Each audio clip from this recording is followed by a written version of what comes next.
and welcome back into the Reading Corner. Today we are going to be looking at Lysander Spooner's short volume called No Treason, the Constitution of No Authority. I'll first summarize the book before launching on my personal review and thoughts.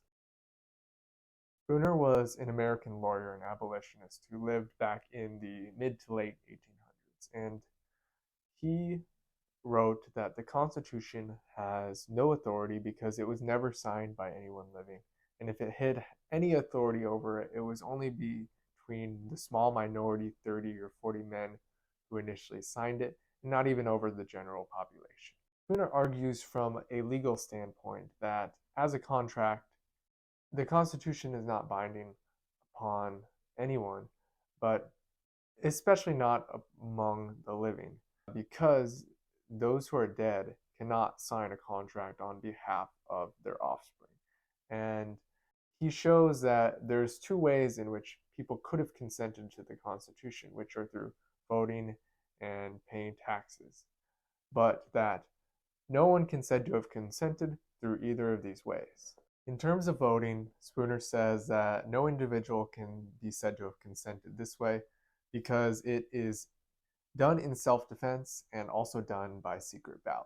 And he says that taxation is not a form of pledging support to the Constitution either, because it is also compulsory, and the individuals who are paying taxes do not know specifically who they're paying taxes to and coming into agreement with.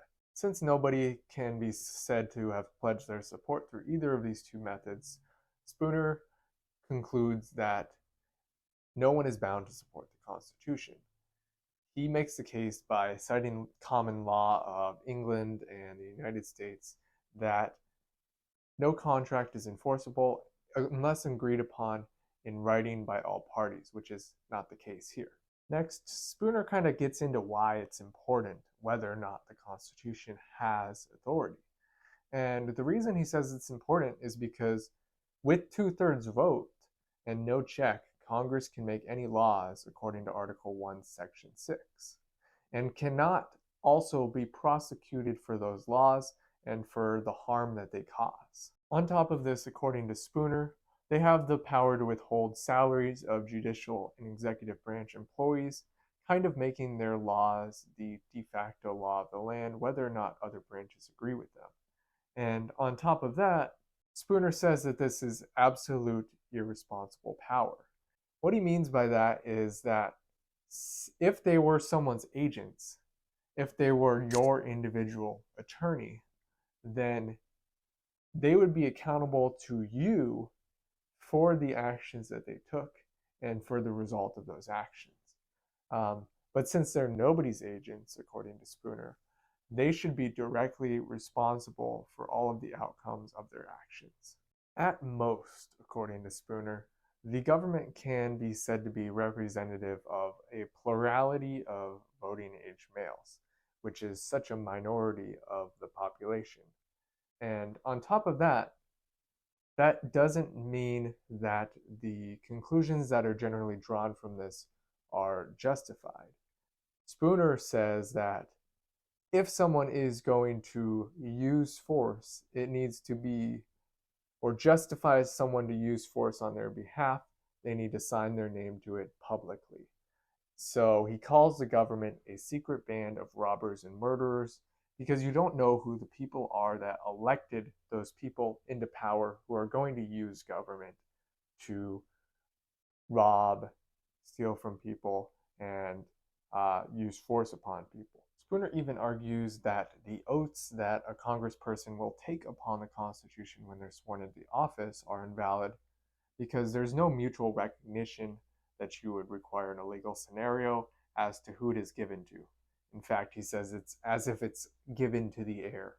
And he argues that they act upon it as if it's such because no single person can come forward and say that they were misrepresented by that person. Spooner argues that the monarchs in Europe are merely tools of the moneyed class. He specifically references the Rothschilds as an example. And he says that it's actually the same here in the United States, but we just don't have one visible permanent head of state that we can point to and say, hey, that's the guy that's kind of screwing you over. But instead, the senators, the presidents, the representatives, Spooner says, are all tools of what he calls the blood money loan mongers. Spooner concludes his argument just by stating that even though he doesn't actually believe that the Constitution is a valid contract, that even if it were, it's been used for powers beyond what its actual text supports. For my personal rating, I give this book 5 stars and 93 out of 100. Well, it didn't quite pack the same punch on my second read through as when I first read it a year ago. It had quite a few interesting ideas that it opened my mind to that I had never thought of in that exact way as Spooner worded it before, that I think are valuable to consider. And I really like the use of language that Spooner terms secret band of robbers and murderers. I think is quite accurate a lot of times to government activities. And at the same time, blood money lenders. We know that government and big banks can sometimes or oftentimes colluding with each other to fund and propagate things that are not good for their citizenry. In my opinion, it's important to recognize that the Constitution, it does have some very good provisions in it that are meant to actually protect people's liberty, but at the same time, even if it's more effective than some other vehicles, it's not a completely effective vehicle to doing that. And there are many things in the Constitution that are actually used to suppress people's freedom. One important follow-up consideration for me is just thinking about the source of liberty. And to me, the source of liberty is God and not government.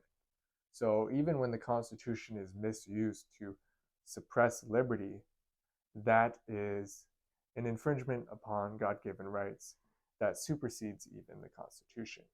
And I think that Spooner's argument is unclear what should be done in the case when people suppress those God-given rights. However, the direction of the argument, which I tend to agree with, leads towards people should strive for mutually beneficial contracts that are voluntary instead of government, and should strive generally that our representatives are more accountable for their actions and even maybe legally liable for damage done by policies that they support. That was a review of Lysander Spooner's No Treason, the Constitution for No Authority. I hope you enjoyed this video. If you did, please leave a like and subscribe for similar content. And please let me know what you think I should do on this channel. What other books should I explore on this channel? Thanks for watching, and see you next time.